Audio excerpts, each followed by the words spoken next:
السلام علیکم ورحمۃ اللہ وبرکاتہ۔ وعلیکم السلام۔ سورہ مبارکۃ الفاتحہ۔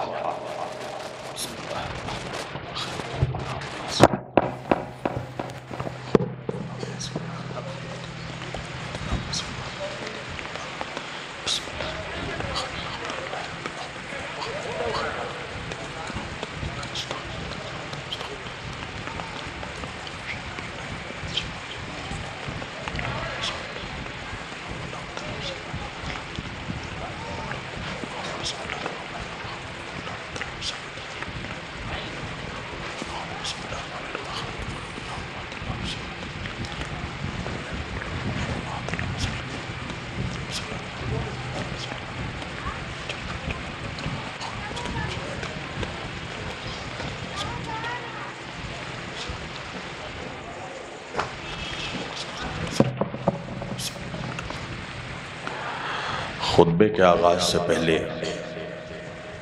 ایک بات میں نوجوانوں سے کہنا چاہتا ہوں کہ جب آپ سے فاتحہ کے لیے کہا جاتا ہے تو اکثر میں نے دیکھا کہ نوجوان اتنی تیزی سے فاتحہ پڑھتے ہیں کہ لگتا ہے کہ بس بسم اللہ پڑھ کے فاتحہ ہو گئی۔ کیا ہے فاتحہ؟ فاتحہ کا اصول یہ ہے کہ کم از کم 1 مرتبہ سورہ حمد اور 3 مرتبہ سورہ توحید کی تلاوت کی جائے، اور اول اور آخر 3 مرتبہ درود پڑھ کر چہردہ معصومین علیہ السلام اور شہدائے کربلا، اسیران کربلا علیہ السلام کو نذر کیا جائے۔ مگر میں نے دیکھا کہ کچھ نوجوان فاتحہ ایسے پڑھتے ہیں کہ جیسے فاتحہ نہیں بلکہ تراویح پڑھ رہے ہوں۔ ان باتوں کا خیال رکھیں۔ اس کا ساؤنڈ بڑھوائیے، آواز ٹھیک تھی، ابھی کچھ ہوا ہے گڑبڑ۔ کہاں ہے اس کا آپریٹر؟ کہاں ہے؟ کہاں؟ ٹھیک تھی آواز، سلو کیا کیا تم نے؟ بڑھاؤ۔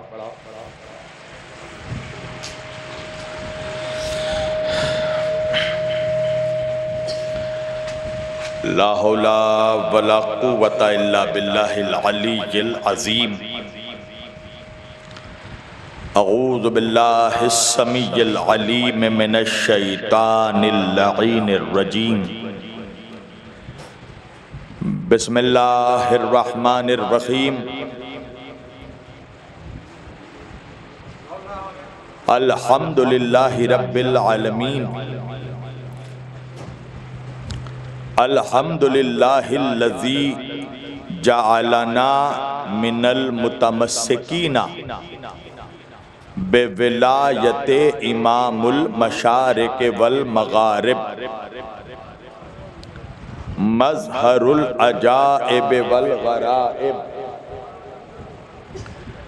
شہنشاہ ولایت،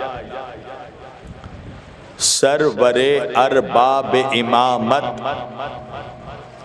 باب العلم والحکمت، فاتح خیبر و خندق، اسد اللہ الغالب علی کل غالب، امیر المؤمنین، قائد الغر المعجلین، یعصوب الدین، امام المتقین، اسد اللہ، عین اللہ، وجہ اللہ، ید اللہ، جنب اللہ، اذن اللہ، لسان اللہ، آیت اللہ، ولی اللہ، مطلوب کل طالب علی ابن ابی طالب علیہ السلام۔ یہ سلو کر دے رہا ہے، یہ سلو کر دے رہا ہے، یہ جان بجھ کے سلو کر دے رہا بڑھا کے۔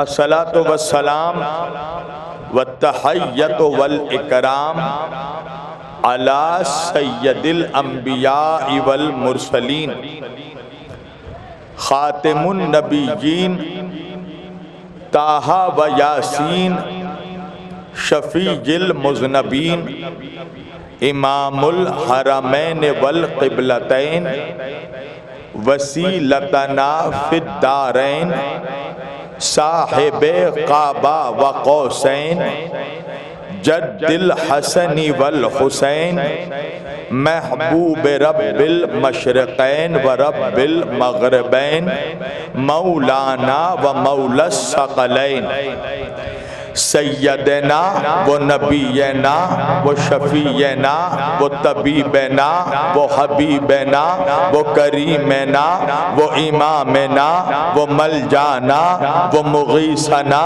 و اولنا و اوسطنا و آخرنا و کلنا حضور جناب ابو القاسم محمد صلی اللہ علیہ وسلم وَأَهْلِ بَيْتِهِ الطَّيِّبِينَ الطَّاهِرِينَ الْمَعْصُومِينَ الْمَظْلُومِينَ الْمُنْتَخَبِينَ الْمُنْتَجَبِينَ الْغُرِّ الْمَيَامِينَ وَلَعْنَةُ اللَّهِ عَلَىٰ أَعْدَائِهِمْ أَجْمَعِينَ مِنْ لَيْلِنَا هَذَا إِلَىٰ قِيَامِ يَوْمِ الدِّينِ اما بعد فقط قال اللہ تعالی فی الفرقان الحمید والمحکم کتابہ المجید وقولہ الحق بسم اللہ الرحمن الرحیم ان الدین عند اللہ الاسلام صدق اللہ المولانا العلی العظیم وبلغنا رسولہ النبی الامین الکریم ونحن علی ذالک لمن الشاہدین والشاکرین والحمدللہ رب العالمین۔ ایک بار دیگر درود پڑھے سب مل کر محمد و آل محمد پر۔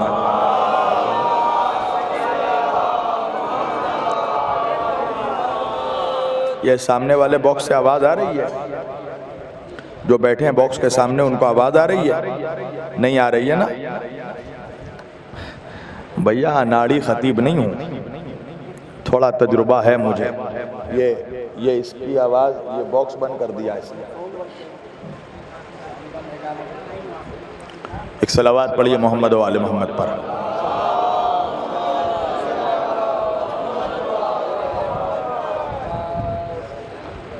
عظمت جناب سیدہ پر بلند آواز سے درود پڑھیے۔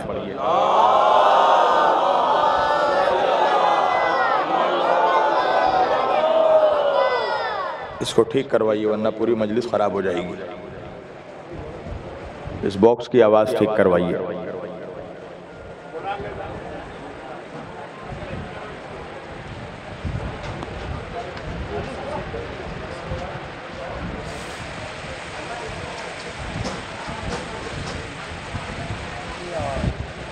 ایک بلند آواز سے درود پڑھیے آپ سب مل کر محمد و آل محمد پر۔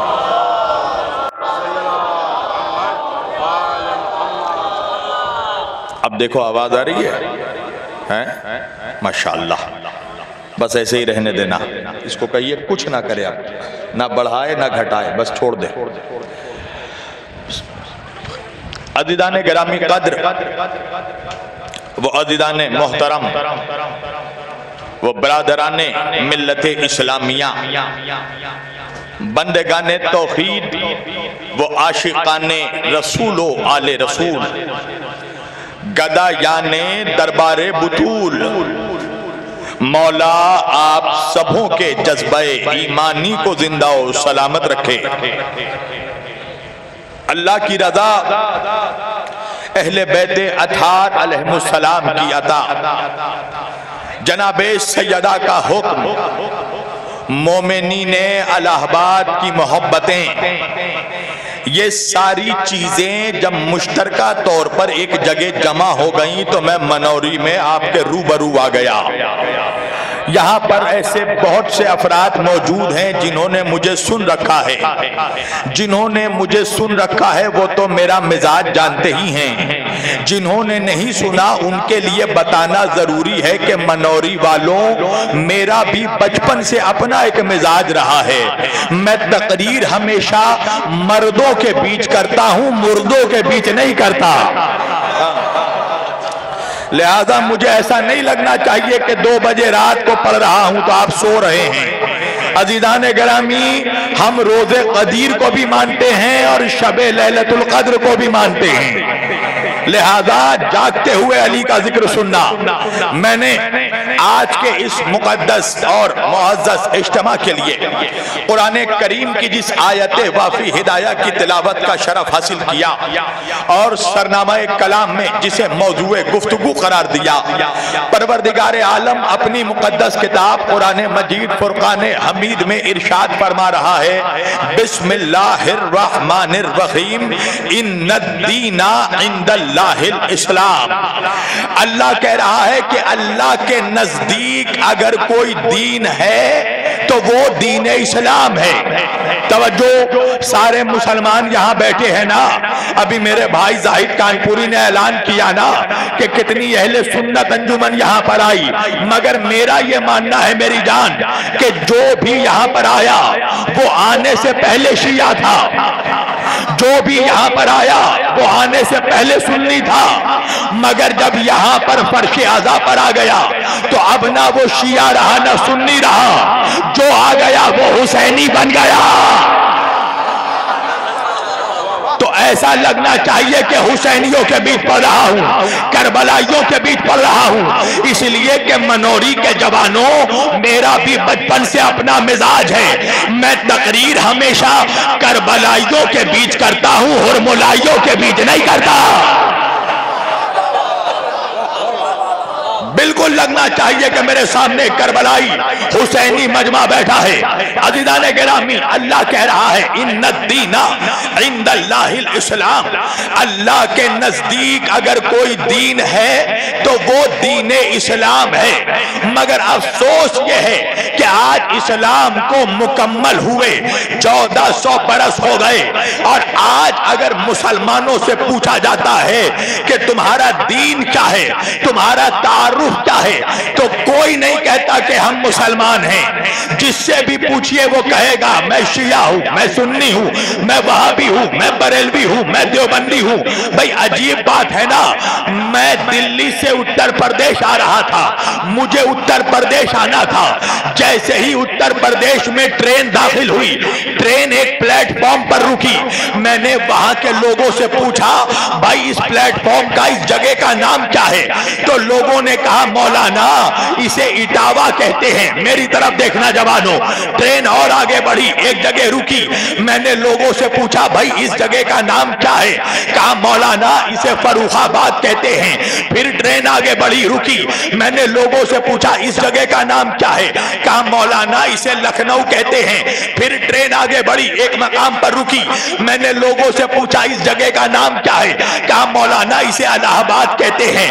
پھر ٹرین آگے بڑھی، ایک جگہ رکی، میں نے لوگوں سے پوچھا اس جگہ کا نام کیا ہے؟ کہا مولانا اسے مراد آباد کہتے ہیں۔ پھر ٹرین آگے بڑھی، ایک جگہ رکی، میں نے لوگوں سے پوچھا اس جگہ کا نام کیا ہے؟ کہا مولانا اسے نجیب آباد کہتے ہیں۔ اللہ جانے میں بند مکان میں پڑھ رہا ہوں یا کھلے میدان میں پڑھ رہا ہوں۔ پھر ٹرین ایک جگہ آگے بڑھی، رکی، میں نے لوگوں سے پوچھا اس جگہ کا نام کیا ہے؟ کہا مولانا اسے نجیب آباد کہتے ہیں۔ پھر ٹرین آگے بڑھی، ایک جگہ رکی، میں نے لوگوں سے پوچھا اس جگہ کا نام کیا ہے؟ کہا مولانا اسے بنارس کہتے ہیں۔ پھر ٹرین آگے بڑھی، ایک جگہ رکی، میں نے لوگوں سے پوچھا اس جگہ کا نام کیا ہے؟ کہا مولانا اسے اعظم گڑھ کہتے ہیں۔ میں پریشان ہو گیا، میرے ساتھ جو مسافر سفر کر رہے تھے، میں نے ان سے پوچھا کہ بھائی بات کیا ہے؟ مجھے آنا اتر پردیش تھا، مگر جب میں یہاں لوگوں سے پوچھتا ہوں، کوئی اسے لکھنؤ بتاتا ہے، کوئی مراد آباد بتاتا ہے، کوئی نجیب آباد بتاتا ہے، کوئی بنارس بتاتا ہے، کوئی اعظم گڑھ بتاتا ہے، بات کیا ہے؟ کہا مولانا وجہ یہ ہے اسٹیٹ تو ایک ہے اتر پردیش، مگر اتر پردیش میں رہنے والوں نے ہی اتر پردیش کے اتنے ٹکڑے ٹکڑے کر دیے، اتر پردیش کو اتنے حصوں میں بانٹ دیا کہ اب کوئی لکھنؤ کہتا ہے، اب کوئی اسے مراد آباد کہتا ہے، اب کوئی نجیب آباد کہتا ہے۔ میرے سمجھ میں بات آ گئی، دین تو ایک ہے اسلام، مگر اسلام کے ماننے والوں نے اس کے اتنے ٹکڑے کر دیے، کوئی شیعہ کہہ رہا ہے، کوئی سنی کہہ رہا ہے۔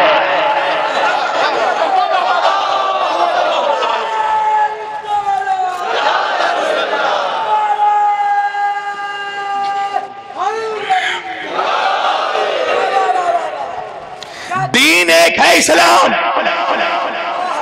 مگر اس کے ماننے والوں نے اس کے اتنے ٹکڑے کر دیے کہ آج کوئی خود کو مسلمان نہیں کہتا، ہر کوئی اپنے فرقے کے ذریعے اپنا تعارف پیش کرتا ہے۔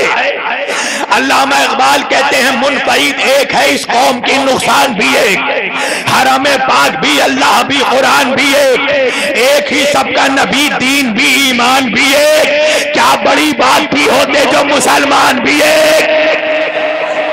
فرقہ بندی ہے کہیں اور کئی ذاتیں ہیں، کیا زمانے میں پنپنے کی یہی باتیں ہیں۔ آج مسلمان کا دشمن بنا ہوا ہے، ایک فرقے والا دوسرے فرقے کو دیکھنا گوارا نہیں کرتا، جبکہ اللہ قرآن میں سورہ حجرات میں فرماتا ہے ان المؤمنون اخوہ، مومنین آپس میں بھائی ہیں۔ میرے نبی نے فرمایا مسلمان آپس میں بھائی ہے۔ مسلمان ایک جسم کی طرح ہے، اگر جسم کے ایک حصے کو تکلیف پہنچے تو دوسرے حصے کو احساس ہوتا ہے۔ توجہ، اللہ کے رسول نے اتنی محبت پیدا کی، مگر آج مسلمانوں میں اتنی نفرت کہ کوئی ایک دوسرے کا چہرہ دیکھنا گوارا نہیں کرتا، کوئی ایک دوسرے کے پہلو میں بیٹھنا گوارا نہیں کرتا۔ آخر بات کیا ہے؟ اتنا اختلاف کیوں؟ اچھا ایک بات بتاؤ، اگر میرا کسی وہابی سے مناظرہ ہو، کسی وہابی سے اگر میرا مناظرہ ہو یا مجادلہ ہو یا مکالمہ ہو یا بحث ہو، آرگومنٹ ہو، تو وہ بحث تبھی ہو سکتی ہے جب میں اسے گمراہ سمجھوں اور وہ مجھے گمراہ سمجھے، مگر ہم دونوں ایک دوسرے کو گمراہ تو سمجھیں مگر ساتھ میں مسلمان بھی سمجھیں۔ نہیں پہنچا میرا مجمع؟ بھائی وہ یہ سمجھے کہ میں گمراہ مسلمان ہوں، میں یہ سمجھوں کہ وہ گمراہ مسلمان ہے مگر گمراہ ہے، تو ہم نے قرآن اور حدیث کو معیار بنایا اور ہم نے کہا کہ قرآن اور حدیث سے فیصلہ کرتے ہیں، جس کا عقیدہ قرآن اور حدیث سے ملے گا اسے ہم حق پر مانیں گے، مگر بحث، مکالمہ، مجادلہ یہ تب ہو سکتا ہے جب ہم ایک دوسرے کو گمراہ سمجھیں مگر مسلمان سمجھیں۔ پر اگر بجائے مسلمان کے ہم ایک دوسرے کو کافر سمجھنے لگیں، اب بحث نہیں ہو سکتی، اب مکالمہ نہیں ہو سکتا، اب مذاکرہ نہیں ہو سکتا۔ اور آج وہ زمانہ آ گیا کہ ایک مسلمان دوسرے فرقے والے کو مسلمان ہی نہیں سمجھتا، ہر فرقے والا دوسرے فرقے والے کو کافر کہہ رہا ہے۔ سنی کہہ رہا ہے وہابی کافر، وہابی نے کہا بریلوی کافر، بریلوی نے کہا دیوبندی کافر، دیوبندی نے کہا حنفی کافر، حنفی نے کہا مالکی کافر، مالکی نے کہا شافعی کافر، شافعی نے کہا حنبلی کافر۔ سارے مسلمان ایک دوسرے کو کافر کہہ رہے ہیں، ایک بیچارہ کافر ہی ہے جو ہمیں مسلمان کہہ رہا ہے۔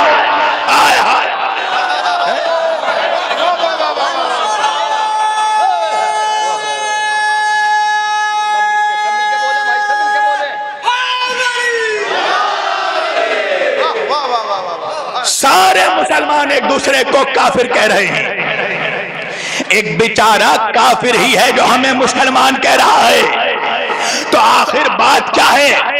اسلام ایک، نبی ایک، خدا ایک، شریعت ایک، کتاب ایک، کعبہ ایک، قبلہ ایک، اصول ایک، قانون ایک۔ تو جب سب کچھ ایک تو پھر ایک کیوں انیک؟ مسلمان آج 73 فرقوں میں کیسے بڑھ گیا؟ میں تمہیں بتاؤں بٹنے کی وجہ۔ سنو مسلمانوں، ہمارے مسلم سماج میں، میرے جو نوجوان موبائل دیکھ رہے ہیں نا، میری ان سے گزارش ہے کہ میرے چہرے کی طرف دیکھیں۔ تم جسے بھی موبائل میں دیکھ رہے ہو نا اس سے زیادہ خوبصورت میں ہوں۔ ہاں میری طرف دیکھو پھر گفتگو ہوگی۔ توجہ، آج عالم اسلام میں اتنا انتشار کیوں ہو گیا؟ ہر ایک مسلمان دوسرے سے نفرت کر رہا ہے. اسلام ایک، کعبہ ایک، قبلہ ایک، شریعت ایک، دین ایک، نبی ایک، تو فرقے 73 کیسے ہو گئے؟ توجہ. تو یاد رکھنا مسلمانوں، ہمارے مسلم سماج میں، ہمارے مسلم معاشرے میں، ہماری مسلم سوسائٹی میں جو لوگ دین کا علم حاصل کرتے ہیں، یا یہ کہہ دوں کہ جو لوگ مدرسے سے مولویت کی ڈگری لیتے ہیں، ہم اپنے ادبی زبان میں، تہذیبی زبان میں ان کو ملا کہتے ہیں. مگر میں کیا کروں منوری والوں کہ انہی ملاؤں میں کچھ ایسے منحوس ملا ہیں جو اہل بیت کے بغض میں ملائیت سے کٹ ملا ہو جاتے ہیں.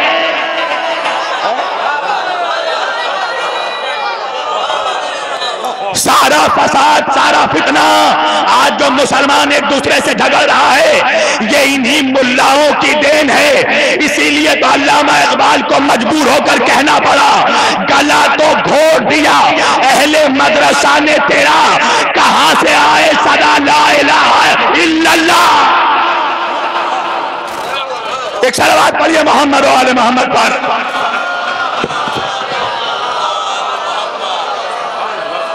بانٹ دیا آج مسلمانوں کو، شیعہ کو سنی کے خلاف، سنی کو شیعہ کے خلاف، وہابی کو بریلوی کے خلاف، بریلوی کو دیوبندی کے خلاف، حنفی کو مالکی کے خلاف، مالکی کو شافعی کے خلاف. بانٹ دیا مسلمانوں کو ملاؤں نے، اور پوری دنیا کے سامنے، اقوام عالم کے سامنے آج جو اسلام رسوا ہو رہا ہے وہ انہی کٹ ملاؤں کی دین ہے. انہوں نے زمانے کے سامنے اورنگزیب کا اسلام پیش کیا، اکبر کا اسلام پیش کیا، بابر کا اسلام پیش کیا. کاش یہ منحوس حسین کا اسلام پیش کرتے. اسلام رسوا نہیں ہوتا، رسوا کیا ہے ان داڑھی والوں نے. کیسے رسوا کیا؟ آج 2 ٹکے کا انسان ہم لوگوں سے کہتا ہے تمہارے اسلام کی عمر ہی کیا ہے، تمہارے دین کی عمر ہی کیا ہے، تمہاری شریعت کی عمر ہی کیا ہے. تمہارے ریلیجن کی تو ٹوٹل عمر 1400 سال ہے. ہمارا دھرم 20,000 سال پرانا، 25,000 سال پرانا. اسلام کو تو 1400 سال ہوئے. پتہ ہے اس رسوائی کا سبب یہی منحوس ملا ہے. اس لیے کہ اس ملا نے زمانے والوں کو یہ بتایا کہ اسلام شروع ہوا ہے سرور دو عالم سے. حقیقت یہ ہے کہ اسلام آخری نبی سے شروع نہیں ہوا، آخری نبی پر مکمل ہوا ہے. اس لیے کہ مسلمانوں اگر آخری نبی سے اسلام شروع ہوا تو پھر آدم کون سا دین لے کر آئے تھے، موسیٰ کون سا دین لے کر آئے تھے، عیسیٰ کون سا دین لے کر آئے تھے، یحییٰ کون سا دین لے کر آئے تھے. تو پتہ چلا آدم سے لے کر عیسیٰ تک کے نبی سب کے سب اسلام لے کر آئے. آدم اسلام لے کر آئے، شیس اسلام لے کر آئے، ادریس اسلام لے کر آئے، شعیب اسلام لے کر آئے، یونس اسلام لے کر آئے، ابراہیم اسلام لے کر آئے، اسماعیل اسلام لے کر آئے، اسحاق اسلام لے کر آئے، نوح اسلام لے کر آئے، داؤد اسلام لے کر آئے، سلیمان اسلام لے کر آئے، یحییٰ اسلام لے کر آئے، زکریا اسلام لے کر آئے، یعقوب اسلام لے کر آئے، ایوب اسلام لے کر آئے، یوسف اسلام لے کر آئے، شعیب اسلام لے کر آئے، موسیٰ اسلام لے کر آئے، یوشع اسلام لے کر آئے، عیسیٰ اسلام لے کر آئے، ہارون اسلام لے کر آئے. یہاں تک کہ سید الانبیاء پر اللہ نے اسی 1,24,000 نبیوں کے لائے ہوئے اسلام کو اللہ نے مکمل کر دیا، کمپلیٹ کر دیا. دلیل کیا ہے؟ قرآن پڑھو. اللہ اپنے نبی سے کہتا ہے الیوم اکملت لکم دینکم، اے میرے نبی ہم نے آپ پر دین کو مکمل کیا. آئے آئے آئے آئے، ہم نے دین شروع نہیں کیا، ہم نے آپ پر دین کو مکمل کیا. واتممت علیکم نعمتی، ہم نے نعمتیں تمام کر دی. ورضیت لکم الاسلام دینا، اور اللہ آج دین اسلام سے راضی ہو گیا. اب میرا نوجوان مجھ سے پوچھتا ہے مولانا اللہ جب اسلام سے راضی ہوا وہ سال کون سا سال تھا، وہ مہینہ کون سا مہینہ تھا، وہ تاریخ کون سی تاریخ تاریخ تھی. وہ مقام کون سا مقام تھا؟ میں نے کہا جوانوں اگر سال مہینہ تاریخ اور مقام بتا دیا تو منافق کا کلیجہ کھڑے کھڑے پڑ جائے گا. توجہ توجہ توجہ. اب سال مہینہ تاریخ مقام بتانا میرا کام. کیسے سننا ہے یہ منوری کا کام. جب اسلام مکمل ہوا, اللہ اسلام سے راضی ہوا تو سال 10 ہجری کا تھا, مہینہ ذی الحج کا تھا, تاریخ 18 تھی, مقام غدیر کا تھا.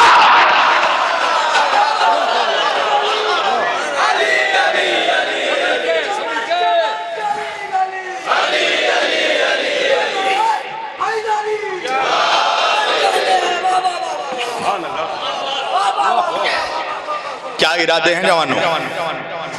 پڑھوں یا چھوڑوں؟ تم سے زیادہ میں تھکا ہوا. مجھے معلوم ہے رات کو 2 بجے مجلس شروع کی ہے, مگر آیا ہوں تمہاری محبت میں. میں زبردستی کا خطیب نہیں ہوں, یاد رکھنا.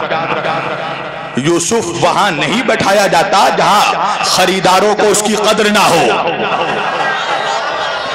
میں دیکھ رہا ہوں نا کچھ لوگ سن کر سن ہو جا رہے ہیں. شرما شرما کر علی کا نعرہ لگا رہے ہو. شرمانا کس بات کا؟ ایک بات یاد رکھنا, اپنے پیر کا نعرہ وہی شرما کر لگاتا ہے جس کے پیر نے اسے کسی میدان میں شرمندہ کیا ہو. تم لاپتہ کے نہیں لافتہ کے امام کے چاہنے والے ہو, لہذا بولتے رہنا. توجہ, کون سا سال تھا؟ 10 ہجری. اس اللہ اسلام سے راضی ہوا. مہینہ ذی الحج کا, تاریخ 18, میدان غدیر کا. کیا ہوا؟ کیا ہوا تھا کہ جو آگے بڑھ گئے ان کو پیچھے بلایا گیا, جو پیچھے رہ گئے ان کا انتظار کیا گیا. وہ 1.25 لاکھ مسلمانوں کا مجمع بنایا گیا, وہ اونٹ کے کجاووں کا منبر سجایا گیا, وہ آواز دے کر علی کو بلایا گیا, وہ دونوں ہاتھوں میں علی کو اٹھایا گیا, وہ علی کی ولایت کا نعرہ لگایا گیا. اور جیسے ہی میرے نبی نے علی کی ولایت کا اعلان کیا, من کنت مولا کا نعرہ لگایا, اللہ نے قرآن کی آیت بھیج دی, وَرَضِيتُ لَكُمُ الْإِسْلَامَ دِينًا. اللہ آج اسلام سے راضی ہو گیا. جا کر تاریخ اسلام پڑھو مسلمانوں. میرے نبی نے کتنی بڑی بڑی مصیبتیں اٹھائی, مگر اللہ نے کہیں نہیں کہا کہ میں اسلام سے راضی ہو گیا. بچپن میں میرا نبی یتیم ہو گیا, اللہ نے نہیں کہا کہ میں اسلام سے راضی ہو گیا. ماں کی شفقت سے میرا نبی محروم ہو گیا, اللہ نے نہیں کہا میں اسلام سے راضی ہو گیا. میرے نبی کو ان کے گھر سے نکالا گیا, اللہ نے نہیں کہا میں اسلام سے راضی ہو گیا. میرے نبی کا مکے سے بائیکاٹ ہوا, اللہ نے نہیں کہا میں اسلام سے راضی ہو گیا. میرے نبی کا سوشل بائیکاٹ ہوا, اللہ نے نہیں کہا میں اسلام سے راضی ہو گیا. میرے نبی پر پتھر مارے گئے, اللہ نے نہیں کہا میں اسلام سے راضی ہو گیا. میرے نبی کا خون بہایا گیا, اللہ نے نہیں کہا میں اسلام سے راضی ہو گیا. جنگ بدر ہو گئی, اللہ نے نہیں کہا میں اسلام سے راضی ہو گیا. احد میں میرے نبی کے دندان شہید ہو گئے, اللہ نے نہیں کہا میں اسلام سے راضی ہو گیا. خیبر و خندق کا مارکا گزر گیا, اللہ نے نہیں کہا میں اسلام سے راضی ہو گیا. فتح مکہ ہو گیا, اللہ نے نہیں کہا میں اسلام سے راضی ہو گیا. کب کہا جب علی کی ولایت کا اعلان کیا. میں نے کہا مولویوں ہوش کے ناخن لو, جب بغیر ولایت علی کے اللہ اسلام سے راضی نہیں ہوتا, تکے کے ملا سے کیا راضی ہوتا.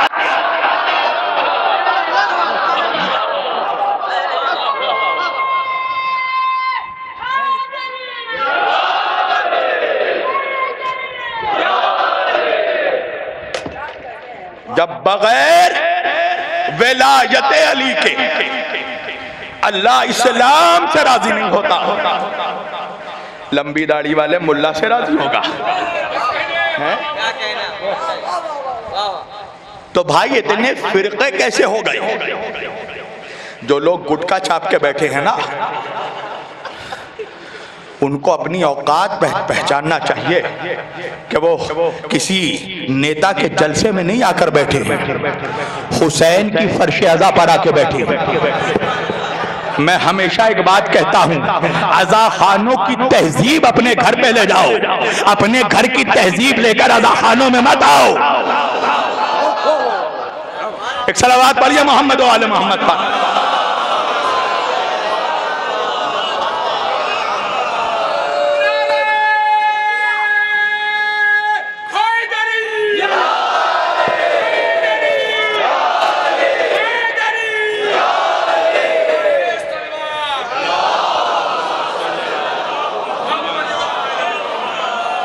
قدر کرو اللہ نے تمہیں کہاں بیٹھا دیا ہے. وَرَضِيتُ لَكُمُ الْإِسْلَامَ دِينًا، اللہ اسلام سے راضی ہو گیا. تو مسلمانوں، اسلام ایک، شریعت ایک، نبی ایک، قرآن ایک، کعبہ ایک، قبلہ ایک، کتاب ایک، اصول ایک، قانون ایک، سب کچھ ایک. تو فرقے 73 کیسے ہو گئے؟ اس کا مطلب یہ ہے کہ 1400 برس میں کہیں نہ کہیں کچھ نہ کچھ گولمال ضرور ہوا ہے، کہیں نہ کہیں کچھ گڑبڑی ضرور ہوئی ہے. اچھا، گڑبڑی کا امکان تو تب تھا جب اللہ نبی کو دیتا کچھ اور نبی ہم تک پہنچاتے کچھ. توجہ، گڑبڑی کا امکان تو تب تھا جب اللہ نبی کو کچھ اور دین دیتا اور نعوذ باللہ نبی ہم کو کچھ اور دین دیتے. تب مولوی کہنے لگا خبردار شبیر وارسی، ایسی باتیں نہ کرو، گستاخ ہو جاؤ گے. میں نے کہا وجہ کیا ہے؟ کہا ہمارا نبی تو وہ نبی ہے جسے کافر بھی امانت دار کہتا ہے، جسے مشرک بھی امین کہتا ہے. تو نبی کی امانت داری پہ شک مت کرنا. اللہ نے نبی کو جیسا دین دیا، نبی نے ہم تک ویسے ہی دین پہنچایا. میں نے کہا جب اللہ نے جیسا دین دیا، نبی نے ویسے ہی دین پہنچایا، تو پھر گڑبڑی کہاں ہوئی؟ تو ایک جوان کہنے لگا مولانا بیچ میں ایک میڈییٹر بھی تھا، نہیں پہنچا میرا مجمع. میں نے کہا اس کا مطلب ہے نعوذ باللہ کیا جبریل نے گڑبڑی کی؟ کیا اللہ سے لیا کچھ، نبی کو دیا کچھ؟ تو مولوی کہنے لگا خبردار جبریل کے خلاف مت بولنا. میں نے کہا وجہ کیا ہے؟ کہا اللہ نے جبریل کو جیسے حکم دیا، جبریل نے نبی تک ویسے وہی پہنچایا. میں نے کہا تجھے جبریل پہ اتنا یقین کیوں ہے؟ مولوی کہنے لگا وجہ یہ ہے کہ جبریل ہے معصوم، اور معصوم سے خطا نہیں ہوتا. معصوم سے خطا نہیں ہوتا. میں نے کہا بات سمجھ میں آ گئی. اگر مسلمانوں نے نبی کے بعد معصوموں سے دین لیا ہوتا تو گڑبڑی نہیں آتی.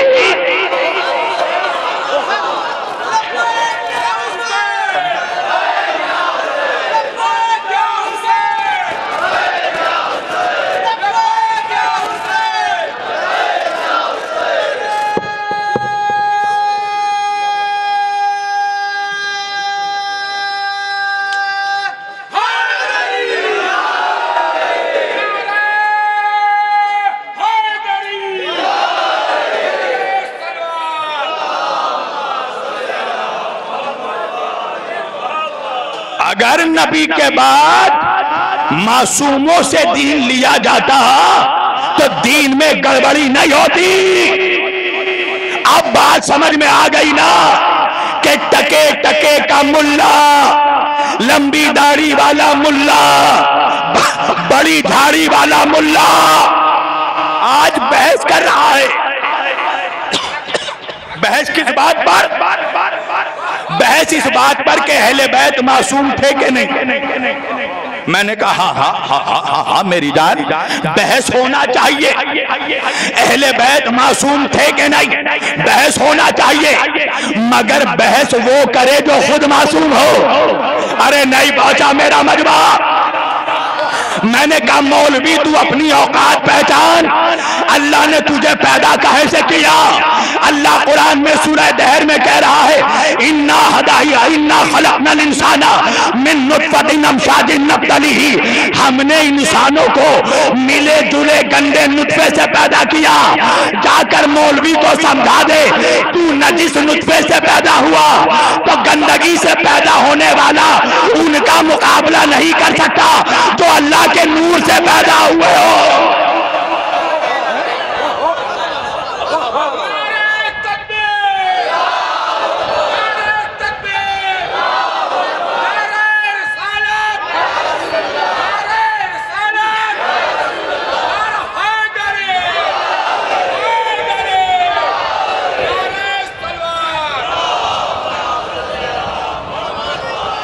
نجاست سے پیدا ہونے والا مولوی مقابلہ ان کا کر رہا ہے جنہیں اللہ نے اپنے نور سے پیدا کیا، اور جلسے میں آ کے شعر بھی پڑھے گا، تیری نسل پاک میں ہے بچہ بچہ نور کا، تو ہے انہیں نور تیرا سب گھرانہ نور کا۔ پوچھنا منحوس سے دل سے پڑھ رہا ہے یا مسلمانوں کو بے وقوف بنا کے پیسے بٹورنے کے لیے پڑھ رہا ہے؟ آخر وجہ کیا ہے؟ اہل بیت کی عصمت کا انکار، اہل بیت کے معصوم ہونے کا انکار آج مولوی کیوں کر رہا ہے، جبکہ اللہ نے قرآن میں اعلان کر دیا انما یرید اللہ لیذھب عنکم الرجس اہل البیت ویطہرکم تطہیرا۔ اللہ اعلان کر رہا ہے نبی کے اہل البیت ہم آپ کے قریب کسی طرح کی گندگی کو، جھوٹ کو، گناہ کو، نجاست کو پہنچنے نہیں دیں گے، اور آپ کو ویسے ہی پاک رکھیں گے جیسے پاک رکھنے کا حق ہے۔ یہ اہل بیت کی عصمت کا اعلان ہے، تو جب اللہ اہل بیت کی معصومیت کا اعلان کر رہا ہے تو مولوی آج انکار کیوں کر رہا ہے؟ وجہ یہ ہے مسلمانوں کہ مولویوں کے گلے میں بھی بنی امیہ کی ہڈی ہڈی ہوئی ہے۔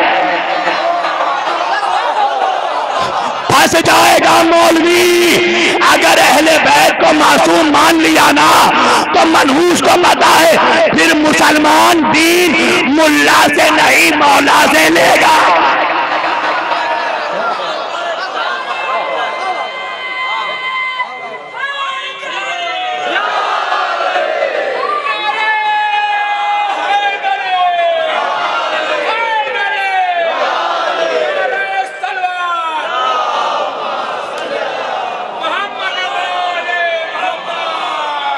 چالاک ہے منحوس، چالاک ہے، سویا ہوا نہیں ہے، لیٹا ہوا ہے۔ نہیں پہنچے تم، جو سو کر ہے نا اس کے آنکھ میں ایک جگ پانی ڈالو گے اٹھ جائے گا، مگر جو منحوس مٹیا کے لیٹا ہے بالٹی بالٹی پانی ڈالو نہیں اٹھنے والا۔ یہ منحوس مٹیایا ہوا ہے، سب پڑا ہے مگر مٹیایا ہوا ہے، اس لیے کہ اپنی دکانداری پیاری ہے، جانتا ہے اہل بیت کی حقیقت بتا دی تو مسلمان ملا کے پاس نہیں مولا کے پاس آئے گا۔ تو پتہ یہ چلا کہ اگر رسول کے بعد تم وہاں سے دین لیتے جہاں اللہ اور رسول جہاں سے چاہتے تھے، اگر نبی کے بعد معصوموں سے دین لیا ہوتا تو گڑبڑی نہیں ہوتی۔ گڑبڑی کہاں ہوئی؟ مسلمانوں نے دین کہاں سے لیا؟ مسلمانوں نے دین الگ الگ ایجنسیوں سے لیا ہے، الگ الگ ایجنسیوں سے۔ بھائی تمہارے پاس دین کہاں سے آیا؟ کہ زاہد نے اپنے ابا سے لیا، اس نے اپنے ابا سے لیا، اس نے اپنے ابا سے لیا، اس نے اپنے ابا سے لیا، تو کسی نہ کسی کا ابا نبی کے دور میں موجود تھا نا؟ ارے نہیں پہنچا میرا مجمع۔ تم نے دین کیسے لیا؟ اپنے دادا کے بیٹے سے، اس نے فلاں کے بیٹے سے لیا، پھر اس نے فلاں کے بیٹے سے لیا، پھر اس نے فلاں کے بیٹے سے لیا۔ کسی نہ کسی کا بیٹا تو نبی کے دور میں موجود تھا نا، تو اتنا زیادہ تم نے الگ الگ بیٹوں سے دین لیا کہ دین میں گڑبڑی ہو گئی۔ میں نے کہا مولویوں ادھر ادھر اس کے بیٹوں سے دین نہ لے کر ان سے جا کر دین لیتا جنہیں مباہلے میں نبی نے اپنا بیٹا بنایا۔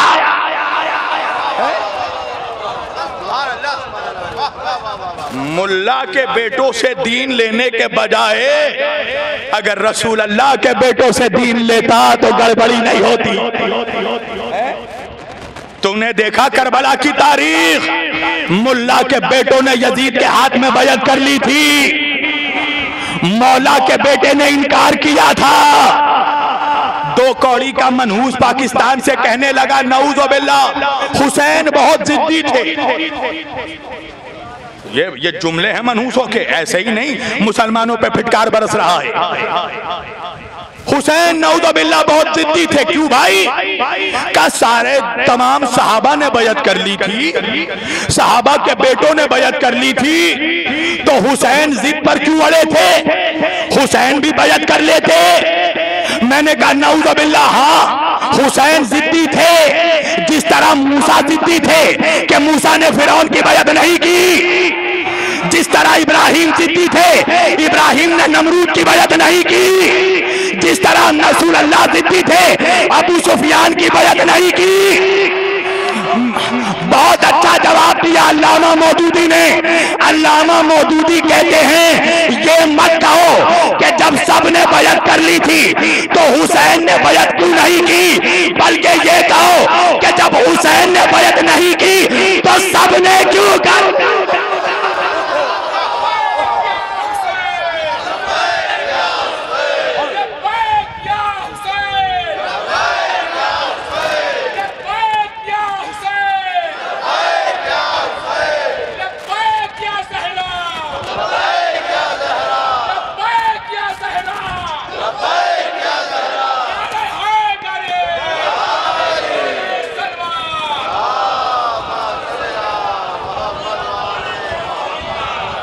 یہ کہو کہ جب حسین نے نہیں کی تو پھر سب نے کیوں کر لی۔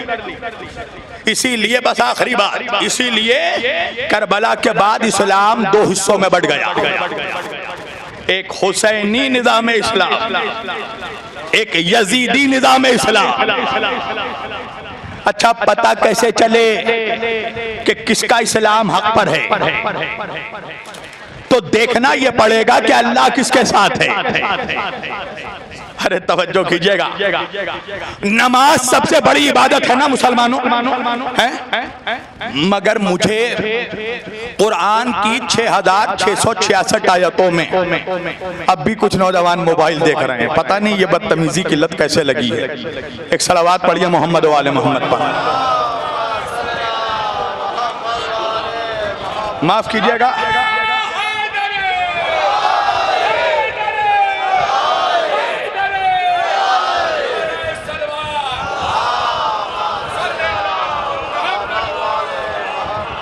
پتہ کیسے چلے اللہ کس کے ساتھ ہے؟ نماز سب سے بڑی عبادت ہے نا مسلمانوں، مولوی نماز کی طرف بلاتا ہے نا اور لالچ دے دے کے بلاتا ہے، نماز پڑھو جنت ملے گی، روزہ رکھو جنت ملے گی۔ توجہ، جنت کی لالچ میں سجدے کروا رہا ہے، جبکہ میرا مولا علی، میرا مولا کہتا ہے پروردگار تو گواہ رہنا، میں تجھے سجدے نہ جنت کی لالچ میں کرتا ہوں نہ جہنم کے خوف میں کرتا ہوں، تجھے سجدہ اس لیے کرتا ہوں کیونکہ تو لائق سجدہ ہے۔ مگر مولوی لالچ دے کے سجدہ کروا رہا ہے، نماز پڑھو جنت ملے گی، روزہ۔ اس منحوس سے پوچھو نمازی بنا رہا ہے یا لالچی بنا رہا ہے؟ نماز پڑھو جنت ملے گی، روزہ رکھو جنت ملے گی، حج کرو جنت ملے گی۔ میں نے کہا جنت کے لیے اتنا تڑپ کیوں رہا ہے منحوس؟ تو کہنے لگا 70 حور ہے۔ توجہ کیجئے گا، حوروں کی تڑپ میں مر رہا ہے۔ عجیب بات ہے نا منوری والو، جن منحوسوں کو دنیا میں خوبصورت بیوی نہیں مل سکی اسے جنت میں 70 حور چاہیے۔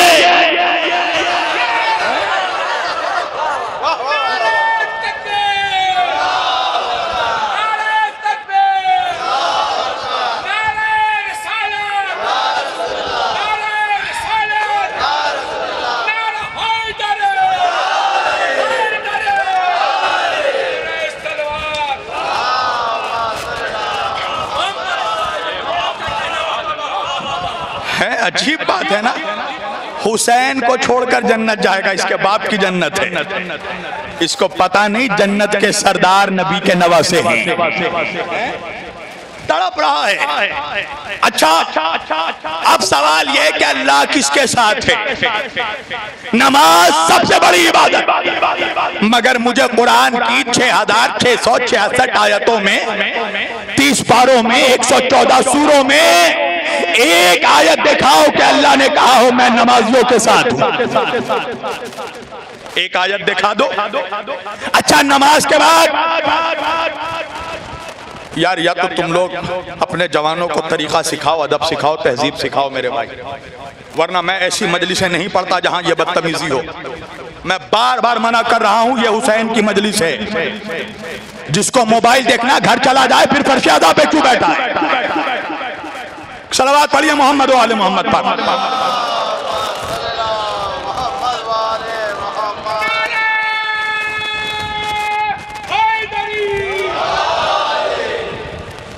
قسم خدا کی جوانوں کو بتانا ضروری ہے کہ تم کہاں آ کر بیٹھے ہو. یہاں پر وہ بی بی آتی ہے نا جسے دیکھ کر تمہارا رسول بھی کھڑا ہوتا ہے, تمہارے وقت کا امام بھی کھڑا ہوتا ہے. اپنے آپ سے غصہ ہونے کی بات نہیں ہے, مگر اپنے آپ سے سوال کرو, اگر اللہ تمہیں یہ توفیق دیتا کہ تم رسول اللہ کی مجلس میں بیٹھو تو کیا اللہ کے رسول کی مجلس میں جب رسول اللہ کلام کرتے تم موبائل دیکھتے, گٹکا کھا کر بیٹھتے؟ کیا آج امام زمانہ آ جائیں گے تو ان کی محفل میں تم موبائل دیکھو گے بیٹھ کر؟ لعنت ہے ایسی عقیدے پر, لعنت ہے ایسی محبتوں پر. یہی وجہ ہے کہ اللہ امام کو نہیں بھیج رہا ہے, اس لیے کہ اللہ کو زبان کے غازی نہیں چاہیے, میدان کے غازی چاہیے. وفاداری کرو تو دل سے کرو, نہیں آنا مت آؤ, گھر میں بیٹھو سو جاؤ, مگر آ کر اس فرش اعضا کی توہین کر کے گناہگار مت بنو. بدتمیزی تم کرو گے, تمہارے ماں باپ کی تربیت پر سوال اٹھایا جائے گا. پوری توجہ, پورے قرآن میں 6666 آیتوں میں ایک آیت مجھے دکھاؤ کہ اللہ نے کہا ہو میں نمازیوں کے ساتھ, نہیں کہا. نماز کے بعد فروع دین میں سب سے بڑی عبادت روزہ ہے نا. اللہ قرآن میں ایک جگہ دکھا دو کہ اللہ نے کہا ہو میں روزے داروں کے ساتھ, نہیں کہا. روزے کے بعد فروع دین میں سب سے بڑی عبادت حج. مجھے پورے قرآن میں ایک آیت دکھاؤ کہ اللہ نے کہا ہو میں حجیوں کے ساتھ ہوں. حج کے بعد زکات, ایک آیت دکھاؤ کہ اللہ نے کہا ہو میں زکاتیوں کے ساتھ ہوں. میں نے کہا پروردگار کچھ نہ کہتا یہی کہہ دیتا میں مولویوں کے ساتھ ہوں, سارا مولوی خوش ہو جاتا. مگر پورے قرآن میں 6666 آیتوں میں 114 سوروں میں 30 پاروں میں اللہ نے کہیں نہیں کہا میں نمازیوں کے ساتھ ہوں, میں روزے داروں کے ساتھ ہوں. وجہ کیا ہے؟ اگر اللہ کہہ دیتا میں نمازیوں کے ساتھ ہوں تو 1400 برس کے بعد بھی آج مسلمان یہ فیصلہ نہیں کر پاتا کہ کربلا میں اللہ کس کے ساتھ تھا. ہائے ہائے ہائے ہائے ہائے. اس لیے کہ نمازی یہاں بھی وہاں بھی, روزے دار حسین کے لشکر میں بھی, روزے دار یزید کے لشکر میں بھی, مولوی یہاں بھی وہاں بھی, حافظ یہاں بھی وہاں بھی. اللہ نے بھی ایک پالیسی میکنگ جملہ کہا, ان اللہ مع الصابرین, میں صبر کرنے والوں کے ساتھ. اس لیے کہ کربلا میں یزید صبر کرنے والا, حسین صبر کرنے والا.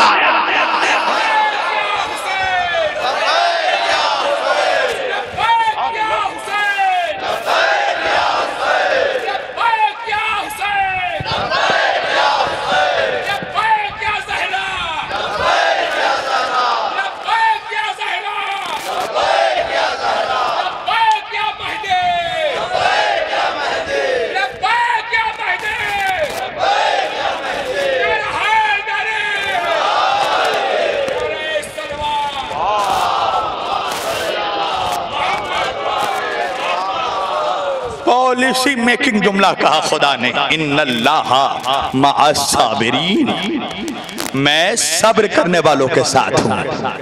یعنی اللہ قرآن میں اعلان کر رہا ہے میں حسینیوں کے ساتھ ہوں, میں ان نمازیوں کے ساتھ ہوں جو حسین کے صف میں نماز پڑھتے ہیں, میں ان روزے داروں کے ساتھ ہوں جن کے دلوں میں حسین کی محبت ہے, میں ان حاجیوں کے ساتھ ہوں جن کو حسین سے نسبت ہے.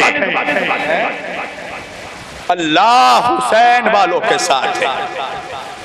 تو مسلمانوں کربلا کے بعد اسلام 2 حصوں میں بڑھ گیا, ایک حسینی اسلام, ایک یزیدی اسلام.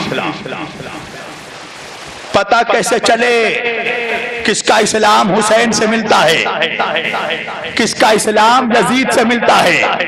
یہ چیک کرنے کا سب سے اچھا مہینہ محرم ہے.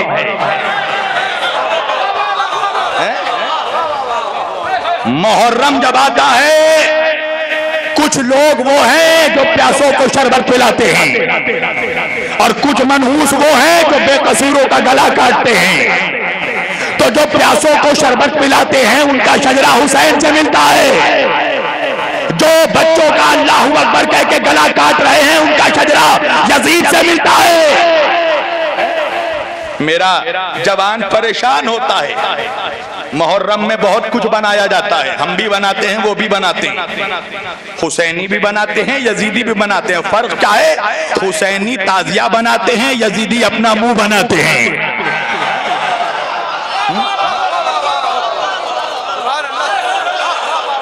بناتے ہم بھی ہیں، بناتے وہ بھی ہیں۔ بھائی آج کے زمانے میں میڈیکل سائنس بہت ترقی کر چکا ہے، کسی انسان کا ڈی این اے لے کر بتا دیا جاتا ہے اس کا ساتواں دادا کون تھا، اس کا لکڑ دادا کون تھا، اس کا خاندان کہاں سے آیا، نہیں پہنچا میرا جوان۔ میرا نوجوان پریشان ہوتا ہے، مولانا ماتم ہم کرتے ہیں، تکلیف ان کو ہوتا ہے، تعزیہ ہم اٹھاتے ہیں، پرابلم ان کو ہوتا ہے، علم ہم اٹھاتے ہیں، پرابلم ان کو ہوتا ہے۔ نوجوانوں پریشان ہونے کی بات نہیں ہے، ہر کسی کو حق ہے کہ وہ اپنے شجرے کا مظاہرہ کرے۔ جب یہاں جتنے عزادار موجود ہیں، جتنے حسین کے علم اٹھانے والے تعزیہ دار ماتمی ہیں، جب ان کا ڈی این اے چیک کیا جائے گا نا تو ان کا ڈی این اے یا امام حسین سے ملے گا یا حسین کے کسی غلام سے ملے گا، کسی کا شجرہ حبیب سے ملے گا، کسی کا حر سے ملے گا، کسی کا وحد سے ملے گا۔ مگر یہ منحوس مفتی جو فتویٰ دے رہا ہے، جب اس کا ڈی این اے چیک ہوگا کسی کا شجرہ ہرملا سے ملے گا، کسی کا خونی سے ملے گا۔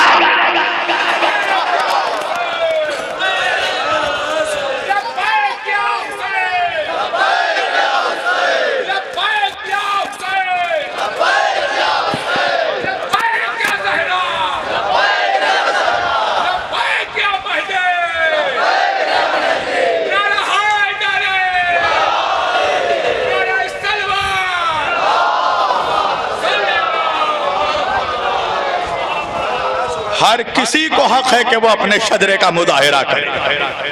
محرم میں شجرے کھل جاتے ہیں، پتہ چل جاتا ہے حر کون ہے، ہرملا کون ہے۔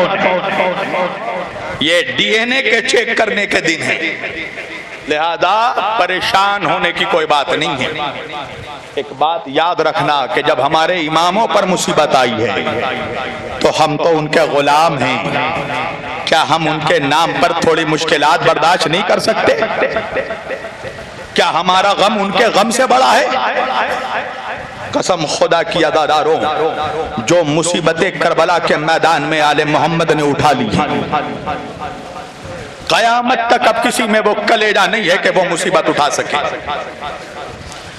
میں ایک بات کہتا ہوں مسلمانوں، تمہیں اپنے نبی کے بچوں پر رحم نہیں آتا؟ کسی نبی کی امت نے اپنے نبی کے گھر والوں پر وہ ظلم نہیں کیا جو مسلمانوں نے کیا۔ تم سے مانگا کیا تھا نبی نے؟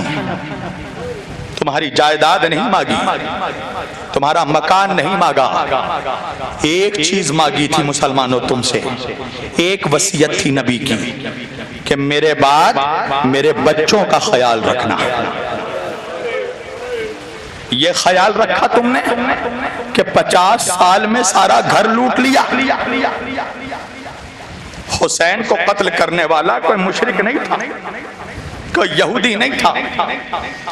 حسین کو قتل کرنے والا کون؟ علامہ اقبال کہتے ہیں کیا تماشا ہوا اسلام کی تقدیر کے ساتھ، قتل شبیر ہوئے نعرہ تکبیر کے ساتھ۔ حسین کو ذبح کرنے والا اللہ اکبر کا نعرہ لگا رہا تھا۔ مسلمانوں انصاف سے بتانا، آج سوشل میڈیا کا زمانہ ہے، پرنٹ میڈیا کا، الیکٹرونک میڈیا کا زمانہ ہے، تم نے بہت سے قتل کے واردات دیکھے ہوں گے، پڑھے ہوں گے، سنے ہوں گے، مگر مجھے انصاف سے بتانا، تم نے کوئی ایسا قاتل دیکھا جو مقتول کو قتل کرنے کے بعد اس کے بہو بیٹیوں کو بازاروں سے گھما رہا ہو؟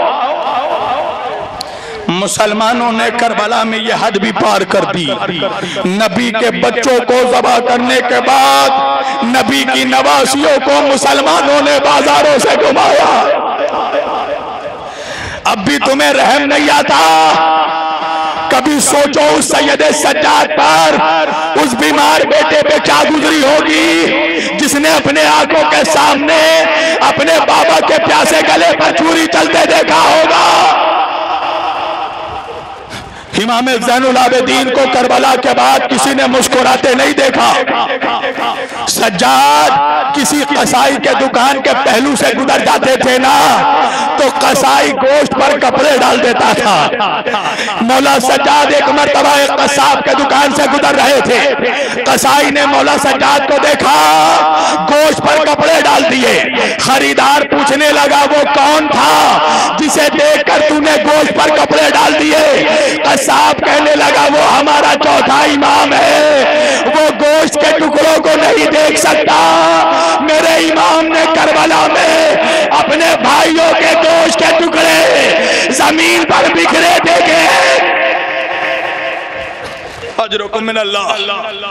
عزادارو اس سید سجاد سے جب بھی پوچھا گیا نا مولا سب سے زیادہ مصیبت کہاں پہ آئی، سجاد نے 3 مرتبہ کہا الشام الشام الشام۔ پوچھنے والے نے پوچھا مولا آپ کے بابا کے سوکھے گلے میں خنجر کربلا میں چلا تھا، مولا اصغر کو کربلا میں نہر کیا گیا، مولا اکبر کے کلیجے پہ کربلا میں نیزہ مارا گیا، مولا قاسم کربلا میں تقسیم ہوا، مولا شام میں کیا ہوا؟ سید سجاد نے کہا بھائی تو نے انصاف نہیں کیا، ارے خدا کی راہ میں سر کٹانا ہماری وراثت ہے، تیر کھانا ہماری میراث ہے، مگر ماں بہنوں کا ہاتھ پسے گردن بندھے بازاروں سے گھمائے جانا۔ اجرکم من اللہ۔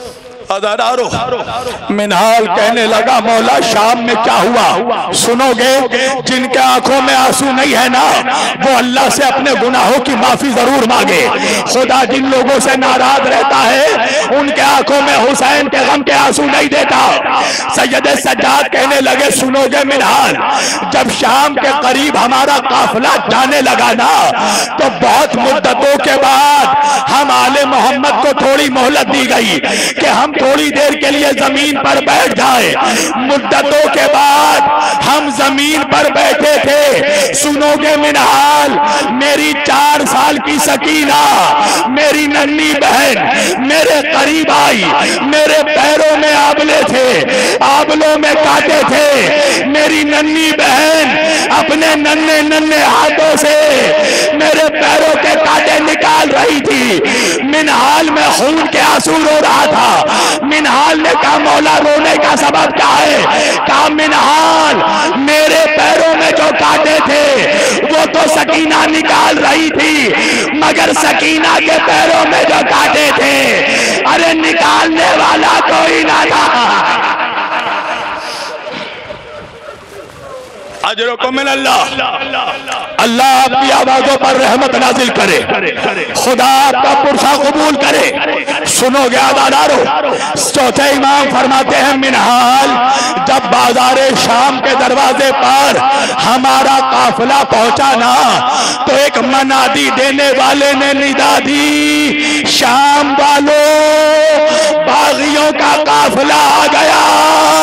ارے منہال لاکھوں مسلمان تماشا دیکھ رہے تھے، تالیاں بجانے والے تالیاں بجا رہے تھے، شادیانے بجانے والے شادیانے بجا رہے تھے۔ یزید نے بازار شام میں چاروں طرف شیشے لگا دیے تھے۔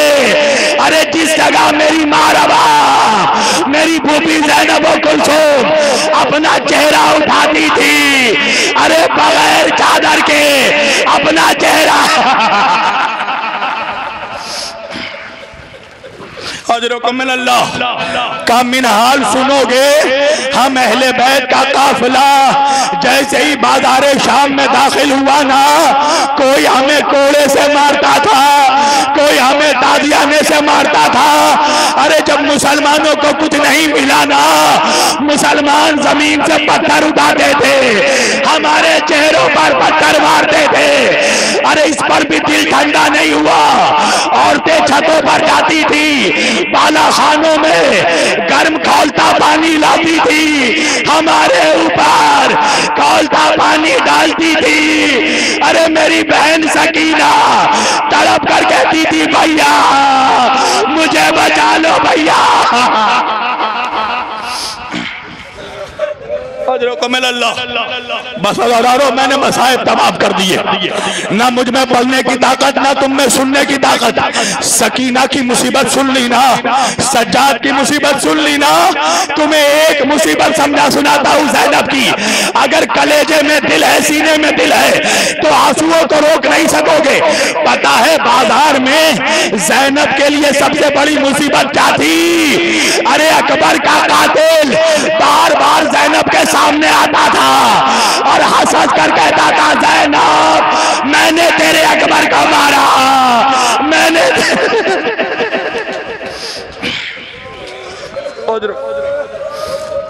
ہاں دادارو وہ زینب جو کبھی اپنے بچوں پر نہیں روئی, ہمیشہ حسین پر روتی تھی. یہاں تک کہ یزید کے قید خانے میں جب شہداء کے کٹے سر لائے گئے نا, سنو گے, جب حسین کا کٹا سر آیا زینب نے بڑھ کر استقبال کیا, عباس کا کٹا سر آیا ام کلثوم نے بڑھ کر استقبال کیا, اکبر کا کٹا سر آیا ام لیلا نے بڑھ کر استقبال کیا, اصغر کا کٹا سر آیا ام رباب نے بڑھ کر استقبال کیا, قاسم کا کٹا سر آیا ام فروہ نے بڑھ کر استقبال کیا.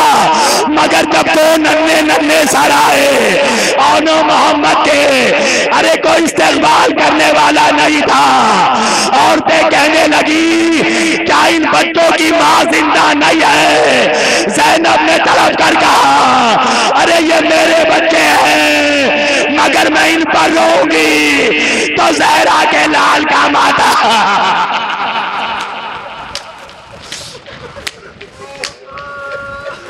لا لعنت اللہ علی قوم الظالم وسيعلم الذين ظلموا أي منقلبين ينقلب.